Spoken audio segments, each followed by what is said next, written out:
Midjourney, l'un des outils de génération d'images par IA les plus connus, vient de sortir une mise à jour absolument majeure. Alors plongeons ensemble dans ce que cette version 7 nous réserve. Attention, on ne parle pas d'une simple petite mise à jour.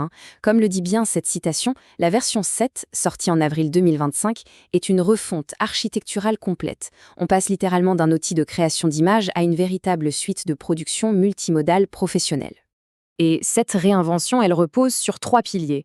3 innovations vraiment révolutionnaires qui cherchent à résoudre les plus grands défis de la création par intelligence artificielle jusqu'à aujourd'hui.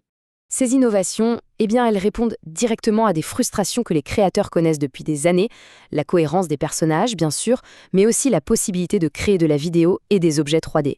C'est un vrai changement de paradigme. Allez, commençons par le premier pilier, et c'est sans doute le plus attendu de tous, comment enfin résoudre ce fameux problème de la cohérence des personnages. Jusqu'à maintenant, c'était un vrai casse-tête. Essayer de raconter une histoire ou de créer une campagne de pub cohérente, c'était presque mission impossible. Le visage du personnage principal changeait tout le temps, parfois de manière subtile, parfois radicalement d'une image à l'autre. Et la solution, la voici. La version 7 introduit la fonctionnalité omniréférence. En gros, ce système remplace complètement l'ancienne méthode et promet de verrouiller l'apparence d'un sujet, que ce soit une personne, un objet, n'importe quoi, à travers une infinité de scènes. Et tout ça, juste avec une image de référence. Et le plus fou, c'est la simplicité du processus. Franchement, c'est remarquable.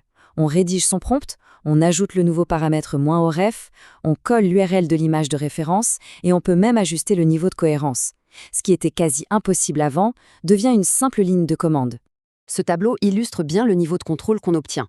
Avec ce paramètre -O, on peut dire à l'IA, soit assez souple, change la coiffure ou les vêtements, ou au contraire, soit extrêmement strict, réplique la pose et l'expression à l'identique. On a vraiment la main. Bon, une fois qu'on maîtrise la cohérence visuelle, l'étape d'après semble évidente, non? Il faut aller plus loin que les images statiques.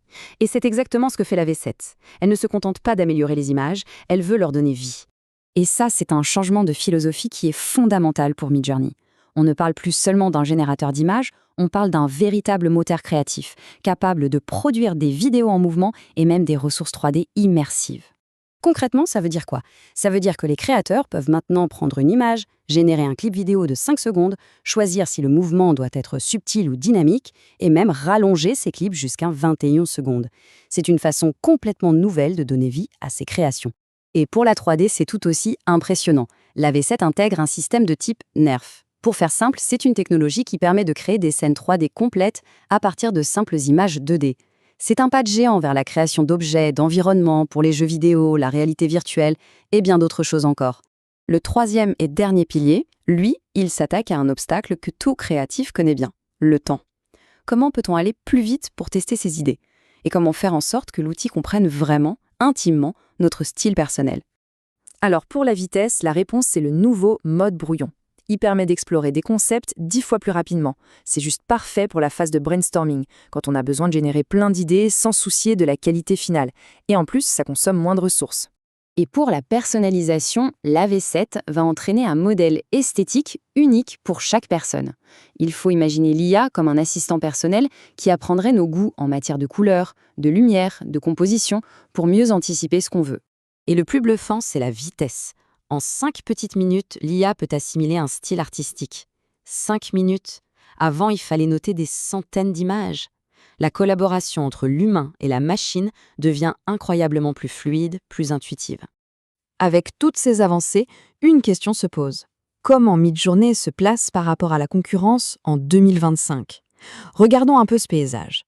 En fait, on voit 3 philosophies bien distinctes. DALL-E 3, lui, est le roi de la précision et de la compréhension du langage. Stable Diffusion, c'est la boîte à outils ultime pour ceux qui veulent un contrôle total.